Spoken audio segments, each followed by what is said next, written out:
Good morning friends. GST platform के YouTube channel में आप सभी का स्वागत है। जी हाँ फ्रेंड्स, जीएसटी के अंदर जो आपका डिमांड ऑर्डर पास होता है यानी कि DRC 07, उसको रेक्टिफाई करने के लिए यानी कि उसको करेक्ट करने के लिए कुछ नए इंस्ट्रक्शंस जो हैं वो इशू किए गए हैं। कौन से ऐसे सिचुएशंस हैं जहां पर अब आप अपने DRC 07 के अगेंस्ट अपील में जाना ना जा करके ऑफिसर से रिक्वेस्ट कर सकते हैं कि आप मेरे रेक्टिफिकेशन के लिए आप कि जो ऑर्डर पास हुआ है उसे रेक्टिफाई किया जाए। इसके लिए इंस्ट्रक्शन जो है वो इशू किया गया है और बेहद इंपॉर्टेंट है, क्योंकि बहुत सारे ऐसे केसेस हैं जहां पर DRC 07 में एरर है और उसको अपील में ले जाने से नुकसान होता है 10% का प्री डिपॉजिट। तो आज का ये सेशन इसी इंस्ट्रक्शन के ऊपर जो बताया गया है कि रेक्टिफिकेशन जो है वो कहाँ कहाँ पर आपको अलाउ किया जाएगा उसका डिस्कशन करेंगे।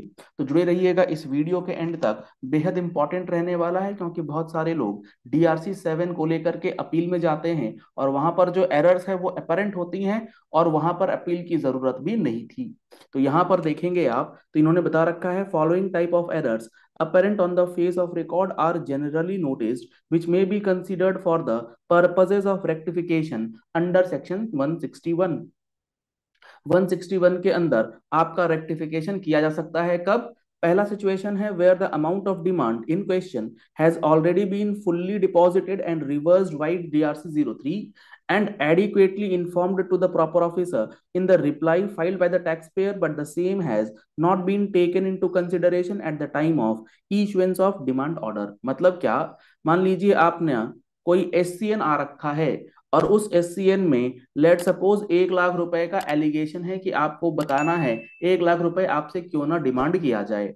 आपने क्या करा? SCN आने के बाद, ये 1 लाख रुपए के SCN आने के बाद या तो इसे पे कर दिया है या रिवर्स कर दिया है, एज द केस में बी।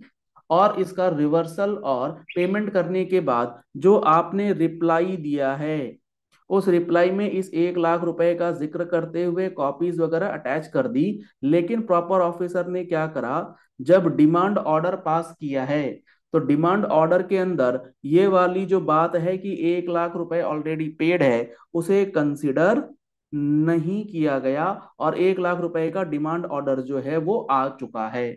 तो इस केस में आप रेक्टिफिकेशन जो है वो फाइल कर सकते हैं, अपील में जाने की जरूरत नहीं है। यहां पर एक बात और समझिएगा, लेट सपोज आपका SCN आया था 50 लाख रुपए का, इसमें मल्टीपल पॉइंट्स थे, 1 2 3 4 5। लेट सपोज आपने during the course of adjudication जो आपने रिप्लाई वगैरह दिया है उसमें पॉइंट नंबर 1 में लेट सपोज 5 लाख रुपए पे कर रखे हैं, आपने ऑलरेडी पे कर दिया था, आपने रिप्लाई दिया था। लेकिन होता क्या है ना कि जब इतने बड़े बड़े डिमांड ऑर्डर्स बनते हैं तो कई बार ऑफिसर्स क्या करते हैं, ये जो 5 लाख रुपए है उसे अप्रोप्रिएट ही नहीं करते।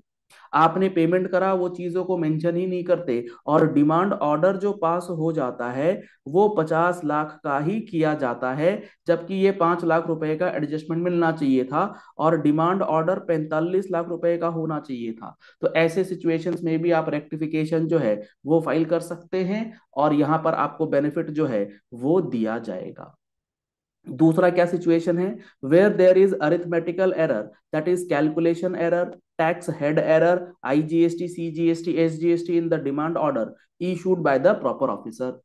यानी कि जो अरिथमेटिकल एरर्स होती हैं आपके डिमांड ऑर्डर्स के अंदर, वो अरिथमेटिकल एरर्स को भी रेक्टिफाई किया जा सकता है थ्रू डिमांड ऑर्डर और उसको रेक्टिफिकेशन के लिए आप 161 में अप्लाई कर सकते हैं। मान लीजिए आपका टैक्स बनता था 1 लाख रुपए, आपने गलती से जो डिमांड ऑर्डर पास किया है प्रॉपर ऑफिसर रहते हुए वो 10 लाख का कर दिया है या कैलकुलेशन मिस्टेक है, वो सारी चीज। लेकिन यहां पर एक इंपॉर्टेंट बात ये समझनी है कि यहां पर जो बातें लिखी गई हैं टैक्स हेड, टैक्स हेड का मतलब क्या होता है कि आपका डिमांड बनता था IGST में लेकिन डिमांड आ गया है CGST SGST में। तो यहां पर आपका रेक्टिफिकेशन जो है इस इंस्ट्रक्शन के अकॉर्डिंगली अलाउ किया जा रहा है, यानी कि एक स्केप स्केप गेट दिया जा रहा है प्रॉपर ऑफिसर्स को भी। कहीं कि कई बार क्या होता है ना, जो डिमांड ऑर्डर पास किए जाते हैं वो simply on the basis of tax comparison tool किया जाता है और टैक्स कंपैरिजन का जो हमारा पहला टेबल होता है उसमें अगर आपने ध्यान दिया हो तो वहां लिखा होता है GSTR 2A versus GSTR 3B, और यहाँ पर लेट सपोज क्लब्ड फिगर है 1 लाख रुपीज का। अब इसका जब फर्दर ब्रेकअप देखा जाता है इस 1 लाख रुपीज का, तो इसमें मिलता है कि IGST के अंदर 1 लाख रुपीज का डिफरेंस है और C&S में 0 0 का डिफरेंस है। लेकिन ऑफिसर्स क्या करते हैं, वो देखते हैं 1 लाख रुपीज है, डिवाइड बाई 2 करा, और इसको 50,000 CGST एंड 50,000 SGST में पुट कर देते हैं। क्या ये रेक्टिफिकेशन वाला मामला है? जी नहीं। यहाँ तो आपको 100% अपील में जाना चाहिए, और ये पूरा का पूरा 1 लाख रुपए जो है वो रिलीज करवाना चाहिए, और होगा लीगली, क्योंकि यहाँ पर जो एलिगेशंस लगाए गए हैं, जो एक्ट्स लगाए गए हैं, वही गलत है। तो आप इस बात को समझिए कि रेक्टिफिकेशन से कहीं प्रॉपर ऑफिसर को कोई स्केप गोट तो नहीं दिया जा रहा, या स्केप गेट तो नहीं दिया जा रहा कि आप गलत ऑर्डर पास कर दे, जो कि आपका डिमांड पूरा जीरो हो सकता है, उसे अगर आप रेक्टिफाई कराते हैं तो फिर आपके लिए थोड़ी सी समस्या ये हो सकती है। जैसे मैंने आपको अभी यहाँ पर ये समझाया, तो यहाँ पर तो आपका ये पूरा डिमांड ही जीरो हो जाना चाहिए था। अगर रेक्टिफिकेशन के लिए आप जाएंगे तो वो IGST में डिमांड इशू करेंगे, जबकि वो होना नहीं चाहिए एज पर द प्रोविजन। तो आपको ये सारी बातें जो हैं वो भी समझनी होंगी। इसके बाद है where the place of supply is wrongly mentioned as other than Tamil Nadu in the demand order in DRC 7 in respect of the defects relating to the interstate inward supply purchases such as availment of excess or ineligible ITC, availment of blocked credit, non payment of dues on reverse charge basis, etc etc। यानी कि demand order के अंदर जो place of supply mention करना है, उसमें अगर कोई एरर हो गया है तो उसके लिए भी आपका रेक्टिफिकेशन जो है वो अलाउ किया जाएगा। तो यहाँ पर आपको डिसाइड करना है कि आपके मैटर को रेक्टिफिकेशन में लेकर के जाना आपके लिए बेनिफिशियल है, या फिर अपील में जाकर के उस पूरे पॉइंट को क्वैश करवाना बेनिफिशियल है। तो बहुत ही इंपॉर्टेंट इंस्ट्रक्शन, और बहुत ही आपको एक पूरे नोटिसेस और ऑर्डर्स को पढ़ के एनालाइज करके ये डिसीजन लेना है कि आप रेक्टिफिकेशन के लिए जाएं या फिर अपील में जाकर के उस डिमांड को क्वैश करें। क्योंकि रेक्टिफिकेशन की आड़ में जो ऑर्डर के अंदर वैलिड मिस्टेक हैं, मतलब अगेंस्ट द प्रोविजंस जाकर के जो चीजें हो गई हैं, उसे तो रेक्टिफाई नहीं किया जा सकता, ऐसा मेरा मानना है।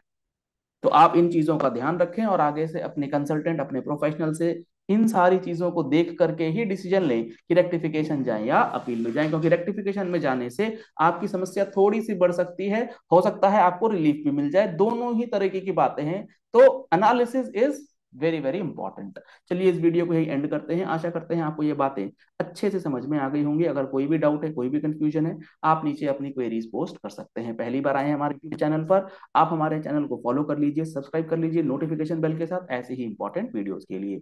GST के फुल कोर्स को ज्वाइन करना चाहते हैं, जिसके अंदर हम लोग 180+ आवर्स की क्लासेस आपको प्रोवाइड कर रहे हैं, तो आप दिए गए कॉन्टैक्ट नंबर्स पे कॉल कर सकते हैं, व्हाट्सएप कर सकते हैं, या फिर आप हमारा मोबाइल एप्लीकेशन डाउनलोड कर सकते हैं। लिंक आपको वीडियो डिस्क्रिप्शन बॉक्स में दिया गया है। प्ले स्टोर पर हमारा मोबाइल एप्लीकेशन अवेलेबल है। Thank you and have a nice day.